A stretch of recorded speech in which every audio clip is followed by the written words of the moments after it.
পশ্চিমবঙ্গের মাটিতে দাঁড়িয়ে কেউ কি করে বলতে পারে যে জাগো মা গাইবি না, এবার একটা অসাম্প্রদায়িক গান গা, সেকুলার গান গা, এইটাই পশ্চিমবঙ্গে হবে কি করে? আমি আরএস ছেড়ে দিলাম, লগ্নজিতা ছেড়ে দিলাম, রুদ্রনীল কিশোরের কারোর কথা নয়, এটা মাইন্ডসেটের কথা।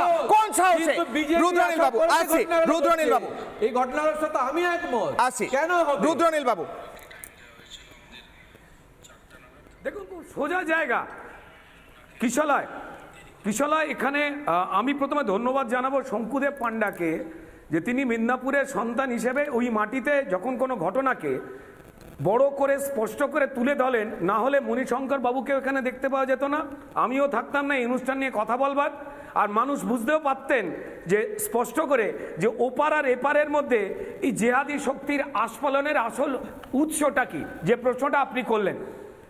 দেখুন, আমাদের পশ্চিমবঙ্গের সম্মানীয় মুখ্যমন্ত্রী যিনি বিধানসভায় দাঁড়িয়ে যিনি নানান ধরনের বিতর্কিত মন্তব্য করেছিলেন, তিনি বলেননি, আপনারা মনে করে দেখুন তো, পবিত্র মহাকুম্ভকে মৃত্যুকুম্ভ বলে ছোট করেননি।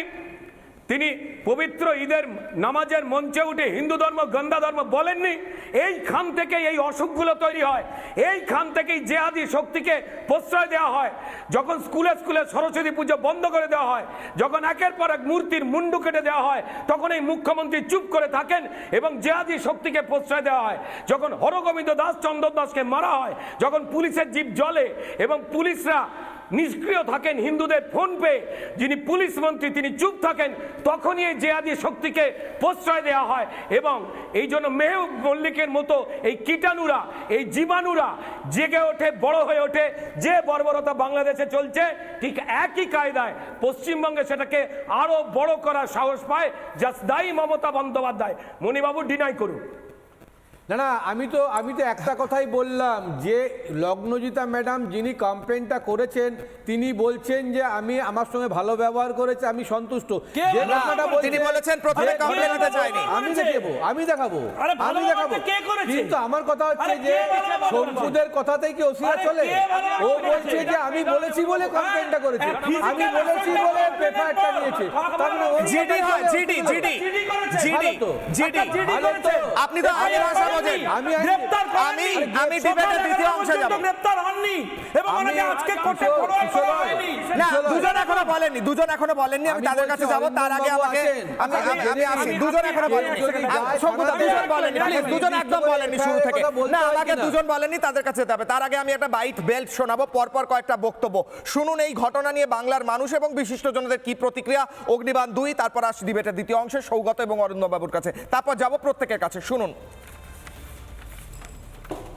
লগ্নজিতার একটি অনুষ্ঠান ছিল সেখানে, এবং সেখানে যে তার প্রতি যে অভব্য ব্যবহার করা হয়, যে চরম বিশৃঙ্খলা তৈরি হয়, তার তীব্র ধিক্কার জানাই।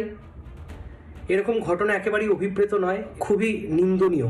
এই ঘটনার যেন যথাযথ বিচার হয়। তার আমাদের সকলেরই প্রচেষ্টা এবং প্রয়াস হচ্ছে এটাই, বর্তমান এই প্রজন্মকে, এই যুব সমাজকে, এই দেশকে বাঁচাতে গেলে আমাদের সকলকে এক হতে হবে। যে ঘটনাটি লগ্নজিতার সাথে ঘটেছে সেটার জন্য শিল্পী হিসেবে তো আমি লজ্জিত বটেই, মানুষ হিসেবেও লজ্জিত। যে মানুষ হিসেবে আমরা খুবই একটা নীচতার পরিচয় দিচ্ছি সর্বক্ষেত্রেই। মানুষ অর্থাৎ যার মান এবং হুঁশ আছে, যারা এই ধরনের ঘটনা ঘটাচ্ছে তাদের মান এবং হুঁশ নেই। পরিকল্পিতভাবে করছে, এ বিষয়ে সরকারকে সচেতন করা এবং বিশেষ করে আমাদের সাধারণ মানুষকেও সচেতন হতে হবে। কোথায় কখন এরকম ঘটনা ঘটে যাচ্ছে, কিন্তু এটা খুবই আগামী দিনের পক্ষে আমাদের নির্ণয় করতে হবে। নানা ধরনের কন্টেন্ট দেখার জন্য লাইক করুন, শেয়ার করুন আমাদের ফেসবুক পেজ, সাবস্ক্রাইব করুন আমাদের ইউটিউব চ্যানেল। পাশাপাশি অন্যান্য ব্রেকিং নিউজের জন্য অবশ্যই চোখ রাখুন রিপাবলিক বাংলায়।